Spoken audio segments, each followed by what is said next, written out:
আসসালামু আলাইকুম, আমি মোহাম্মদ হাবিবুর রহমান। হাবিবি স্টাডিজের পক্ষ থেকে সরল রেখার আরেকটি ক্লাস নিয়ে হাজির হয়েছি। আজকে মেবি কয় নাম্বার হবে, 6 অথবা 7 নাম্বার ক্লাস, আমার অতটা খেয়াল নাই। যাই হোক, যে ক্লাসই হোক, আজকে এই ক্লাসের মাধ্যমে আমরা 3.2 শেষ দেওয়ার চেষ্টা করবো যতটুকু পারি আর কি। আমরা গত ভিডিওতে অন্তর্বিভক্ত বহির্বিভক্ত কীভাবে করতে হয় এগুলো দেখছিলাম।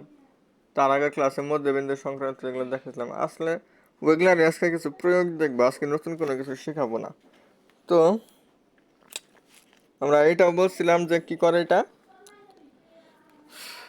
যদি সমত্রিখণ্ডন বিন্দু হয়, আমরা সমত্রিখণ্ডন বিন্দুর ক্ষেত্রে শিখছিলাম একটা বিন্দু হইতে আসলে 2:1 অনুপাতে বিভক্ত করে, আর একটা হইতে আসলে 1:2 অনুপাতে, মানে একটা 1:2 আর একটা হচ্ছে 2:1 অনুপাতে বিভক্ত করে। তাহলে আমরা এই দুইয়ের যে অঙ্কটা আছে, এই দুইয়ের অঙ্কটা আমরা করছিলাম। 3 নাম্বার আমরা দেখাইছিলাম, 4 নাম্বারটা আমরা একটু দেখাই আজকে। 4 নাম্বার অঙ্কটা এটাও পরীক্ষায় আসছে। 4 নাম্বার বলছে যে যে প্রশ্নটা দেখা যাইতেছে অবশ্যই, এ বি বিন্দু দুইটির স্থানাঙ্ক যথাক্রমে -2,4 এবং 4,-5। এ বি সরল রেখাকে সি পর্যন্ত বর্ধিত করা হলো। বর্ধিত করা হয়েছে মানে হইতাছে হলো, মানে মনে রাখতে হবে বর্ধিত করা এই কথাটার উল্লেখ আছে, মানে এটা বহির্বিভক্ত। বহির্বিভক্ত করে মানে এ বি ইকুয়াল সি। তার মানে আমাদের সি বিন্দুটা যেহেতু নির্ণয় করব আমরা, এখানে বি আবার এখানে কি দেওয়া আছে, বি বিন্দুটা দেওয়া আছে। আমাদের সি বিন্দুর স্থানাঙ্কটা নির্ণয় করতে হবে। এ বিন্দু বি বিন্দু দেওয়া আছে, আর সি বিন্দুটা আমরা পাইছিল বর্ধিত করে আছে। এ বি এর বাইরে একটা বিন্দু সি, তাহলে এ আর বি কি সি বিন্দুকে কি করে, বহিস্থভাবে বিভক্ত করে। তাহলে আমরা লিখব এখানে এ বিন্দু হইতাছে হলো আমাদের -2,4, বি বিন্দু হইতাছে হলো 4,5 -5 আর কি।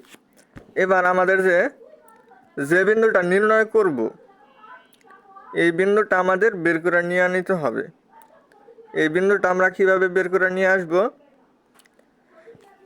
আমাদের দেওয়া আছে A B equal 3BC, A B equal 3BC, এটা আমাদের দেওয়া আছে। আমরা এ বি যদি বিসি এ পাশে গুণনাকার আছে 3-র সাথে, এ পাশে আসলে ভাগ হবে। এটা আমরা 3/1 দিতে পারি, কিন্তু এটা আমাদের হবে না, যেহেতু এখানে বি দুইবার আছে। তার মানে আমরা যদি বহিঃস্থের সূত্র অ্যাপ্লাই করে আমাদের বি বিন্দুটা বের করতে হবে। মানে আমাদের এটা করতে হবে কি, যোজন করতে হবে। যোজন মানে হইতে আছে হলো এ বি যোগ বিসি, নিচে হইতাছে হলো বিসি, তাহলে এই পাশে হবে আমাদের 3+1/1, এটা করতে হবে। আর এটা একটা এ বি একটা রেখা, এটাকে আমরা সি পর্যন্ত বর্ধিত করছি, তাহলে এই দুটার বাইরে না। এখানে যদি সি হয় আমরা দেখতে পারতাছি এ বি আর বিসি এই দুটার যোগ ফল হইতেছে আমাদের এসি। তাহলে আমরা লিখতে পারি এখানে এসি ইস টু বিসি, এটা হবে আমাদের 3 আর 1 হইতেছে হলো 4:1, তাহলে 4:1। তাহলে আমরা অনুপাত পাইলাম হইতেছে হলো 4:1, এবং আমাদের দুইটা বিন্দু এ বি দেওয়া আছে, যেহেতু বর্ধিত করা হয়েছে, তার মানে হইতেছে হলো বহিস্থভাবে বিভক্ত করে ওই বিন্দুর স্থানাঙ্ক। তো এটা যদি আমরা নির্ণয় করি তাহলে দেখা যাবে আমাদের সূত্র আসছিল হলো m1, এখানে m1 কত 4, m2 হইতেছিল 1, তাহলে আমরা লিখতে পারবো m1 x2, x2 হইতেছিল আমাদের 4, m1 x2 minus m2 x1 divided by m1 minus x2। তারপরে আমাদের m1 y2, y2 আমাদের -5, y2 আমাদের -5, m1 y2 minus m2 y1, y1 হইতেছে আমাদের 4 divided by m1 minus m2, এটা আমরা লিখলাম। কারণ এটা ক্যালকুলেশন করতে হবে, ক্যালকুলেশন করলে যে বিন্দুটা পাওয়া যাবে আমাদের সেটাই হবে আমাদের সি বিন্দুর স্থানাঙ্ক। তো সেটা করার জন্য আমরা কি করব, এ 4×4 = 16 আর এখানে হইতেছে হলো +2, তাহলে 16 আর 2 যোগ করলে হয় 18, 18 ডিভাইডেড বাই 4 থেকে 1 বাদলে হবে 3, আর এখানে হবে হলো -20 আর -4, তার মানে -24 ডিভাইডেড বাই হবো 3। তাহলে আমাদের বিন্দুটা কি আসবো, 3 6 হলো 18 আর এখানে হলো -8।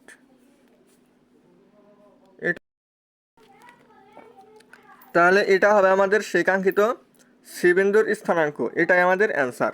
তো এইভাবে আমাদের একটা যদি এরকম দিয়ে দেয়, যেমন যেখানে আসছে যদি এক আমরা করাই দিলাম এই কারণে যে আমাদের পরীক্ষা এটা আসছে, চট্টগ্রাম বোর্ড 11 সালে আসছে, দিনাজপুর বোর্ড 12-16-তে আসছে, রাজশাহী বোর্ড 13-তে আসছে, ঢাকা বোর্ড 14-তে আসছে, আরও হয়তো বিভিন্ন জায়গায় আসছে, এগুলো এখানে আরও দেয় নাই আমার যতটুকু মনে হয়, অনেকবারে আসছে। এটাই সবাই করার চেষ্টা করবেন। আর দ্বিতীয়ত যেটা দিচ্ছে এই একই টাইপের অঙ্ক, এটা করলে আসলে একটু প্র্যাকটিস হবে, মানে একটু শেখা হবে, এটা আসলে সবাই চেষ্টা করবেন, কিন্তু এটা কোনো পরীক্ষায় আসে নাই আজ পর্যন্ত। আর 5 নম্বর অঙ্কের জায়গাত বিন্দুটি সংযোগ করে সমত্রিখণ্ড বিন্দুর স্থানাঙ্ক নির্ণয় করো। সমত্রিখণ্ড বিন্দু মানে হচ্ছে হলো এই দুটা বিন্দুকে কি করতে হবে, 2:1 অনুপাতে একটা বিন্দু অন্তর্বিভক্ত করে সেই বিন্দু নির্ণয় করতে হবে, আবার 1:2 অনুপাতে অন্তর্বিভক্ত করে সেই বিন্দুর স্থানাঙ্ক। এই দুটা বিন্দু আমরা চাইলে নির্ণয় করে নিয়ে আসতে পারবো। এটা রাজশাহী বোর্ড 11 সালে আসছিল, এটা সবাই পারবেন। প্রমাণ করো যে মূল বিন্দুটি এত এবং এত বিন্দু দ্বারা সংযোগ করে রেখাংশক একটি সমত্রিখণ্ডন বিন্দু, অপর সমত্রিখণ্ডন বিন্দু নির্ণয় করো। এই অঙ্কটা আসলে কিচ্ছুই না, এটা ঢাকা বোর্ড 6 সালে, চট্টগ্রাম বোর্ড 8 সালে, যশোর বোর্ড 9 সালে, 13 সালে আসছে। এটা খুবই ইম্পর্টেন্ট একটা উত্তর। তার মানে আমরা প্রথমে কি করব, 1:2 অনুপাতের বিভক্ত করব, বিভক্ত করে দেখব যে ওইটা মূলত মূলবিন্দু হইতে পারে আর কি।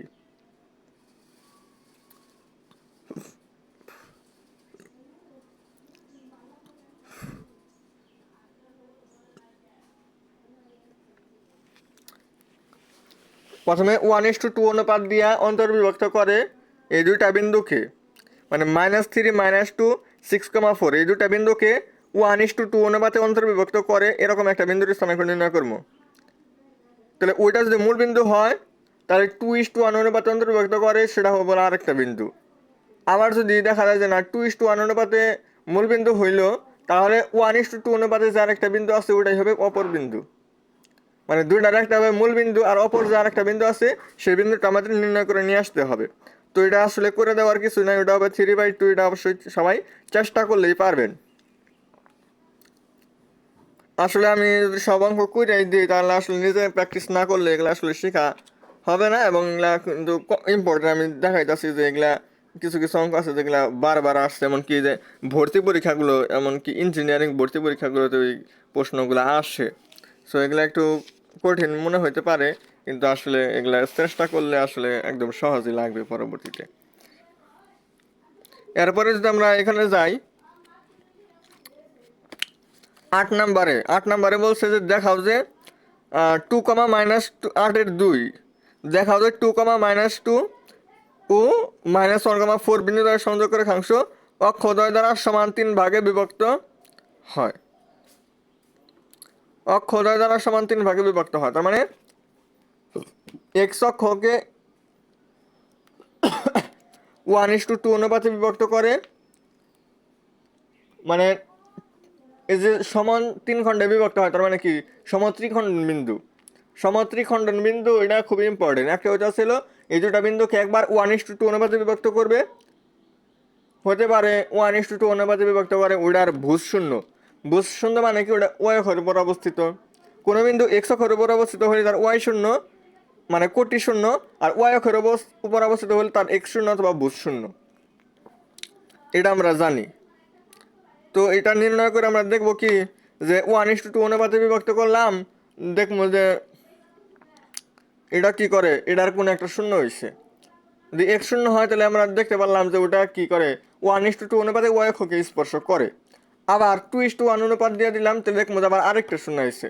তাহলে দেখবো যে ওটা আবার এক্স অক্ষকে স্পর্শ করে। এভাবে আমরা নিয়ে আসতে পারবো। তারপরে যেমন 8-3 যদি খেয়াল করি, 7,7 এবং -5, -10 বিন্দু দুটির সংযোগ রেখাংশ এক্স অক্ষ এক্স অক্ষ যে অনুপাতে বিভক্ত করে তা নির্ণয় করা। এটা আমি একটু করাই দিই, এটা করলে আসলে অনেকটা ইজি হবে। এটা শর্টকাট দিয়েও করা যায় এমসিকিউ এর জন্য। এমসিকিউ এর জন্য আমি না দেখাই, এটা যেহেতু রিটেনে আসছে দেখা যাইতেছে আমাদের, ও রিটেনের আমরা আগে দেখাই। তাহলে আমাদের দুইটা বিন্দু হইতেছিল আমাদের 7,7 আর -5, -10 এক্স অক্ষকে কোন অনুপাতে বিভক্ত করে এটা আমাদের নির্ণয় করতে হবে। তো আমরা জানি দুটা বিন্দু থেকে কোন আরেকটা নতুন একটা বিন্দু নির্ণয় করতে গেলে আমাদের অবশ্যই অনুপাত জানতে হয়, কিন্তু আমাদের সমস্যা হইতেছিল এখানে অনুপাত দেওয়া নাই, আর অনুপাতে আমাদের বের করতে হবে। অনুপাতে আমাদের বের করতে হবে না, তো নতুন আর একটা বিন্দু দেওয়া নাই যে ওই বিন্দু থেকে আমরা নিয়ে আসবো, কিন্তু এটা খুবই সহজ। এটা এক্স অক্ষের কথা কইছে না, তাহলে আমরা ধরে নেব যে এক্স অক্ষকে এটা m1:m2 অনুপাতে বিভক্ত করে। আমরা এটাও করতে পারি অথবা k:1 দিয়েও করতে পারি। আমাদের এই বিভিন্ন জায়গায় m1:m2 দেওয়া আছে, আবার কিছু জায়গায় k:1 দেওয়া আছে। আমরা যেটা ভালো মনে করি, যেটা আমাদের সহজ মনে হয়, যে m1:m2 অনুপাত হয়, তাহলে কি হবো, বিন্দুটা হবে আমাদের m1x2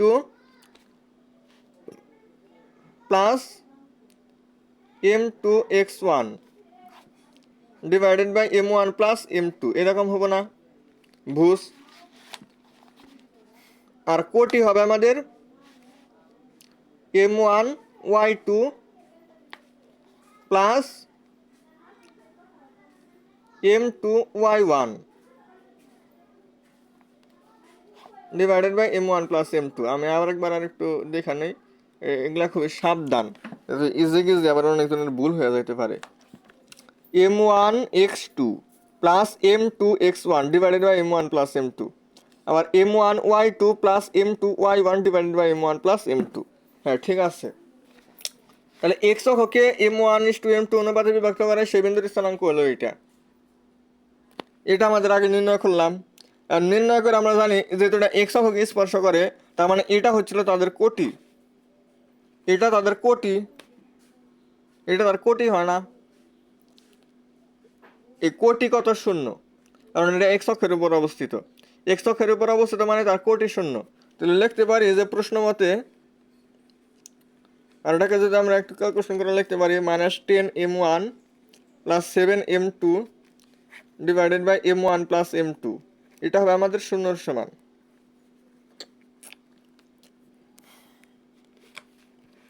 তাহলে আমাদের কি হবে,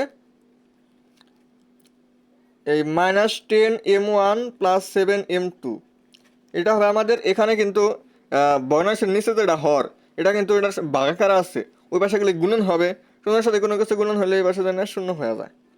তাহলে আমাদের 7m2 ওই পাশে যায় না, এটা হবে আমাদের 10m1।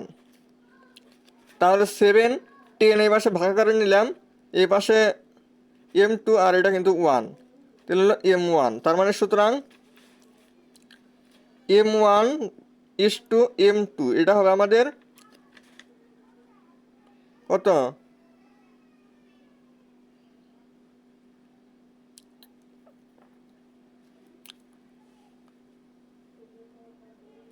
7:10, 7:10 আসবে। দুইটা বিন্দু আমাদের দেওয়া ছিল 7,7 আর -10, -5, -10। এই দুইটা বিন্দু আমাদের সংযোগ রেখাংশকে এক্স অক্ষ যে অনুপাতে ছেদ করে, এক্স অক্ষ যে অনুপাতে ছেদ করে সেটা আমাদের নির্ণয় করতে হবে। তাহলে আমাদের m1x2 plus m2x1 divided by m1 plus m2, আবার m1y2 plus m2y1 divided by m1 plus m2। এবার আমাদের এটা সমান শূন্য, এটা মানে কি -10m1 plus 7m2 divided by এটা শূন্য। তাহলে এটা যদি শূন্য হয়, 10m1 ওই পাশে দেওয়া হবো, এই যে এখানে একটু ভুল হয়েছে,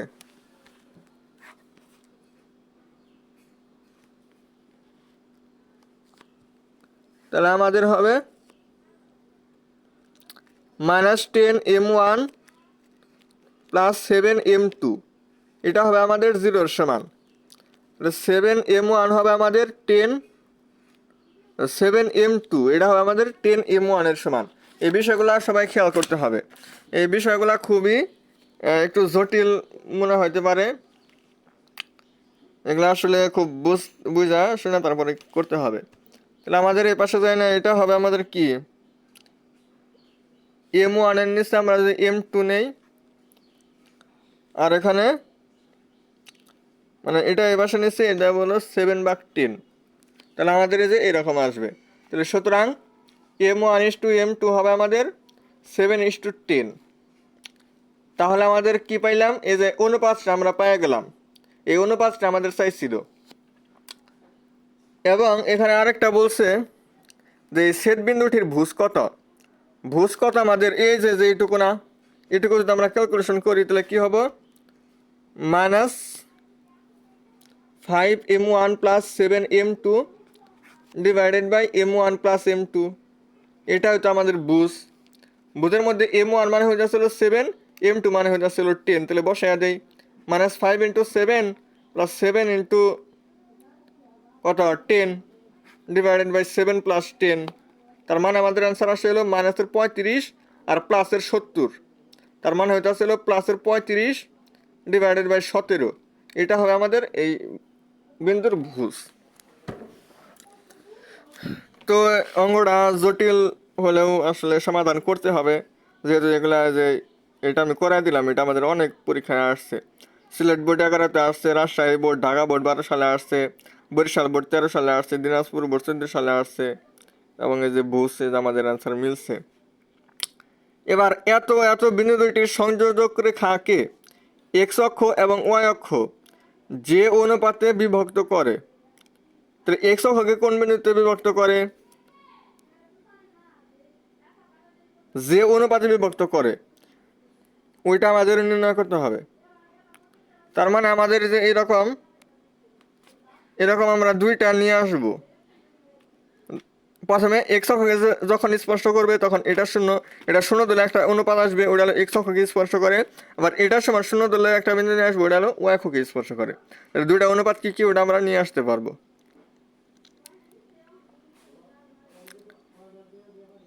তো অঙ্ক আসলে আজকে আরও দেখানোর উচিত ছিল, চাইছিলাম যে আজকে এই অনুশীলনটা শেষ করব, কিন্তু আমরা দেখতে পারতেছি যে 9-10-এ আরও কিছু অঙ্ক আছে যেগুলো পরীক্ষায় আসে, এবং 10 নাম্বারটা খুবই খুবই ইম্পর্টেন্ট একটা অঙ্ক। যে ওইখানে একটা অনুপাত দিচ্ছে, এটা আসছিল, যেহেতু একবার আসছিল সুতরাং এটা করাই দিতে হবে, আমি দেবনি। তো আজকে এই পর্যন্তই। যে যে অঙ্কটা না বোঝেন অবশ্যই কমেন্ট করে জানাবেন।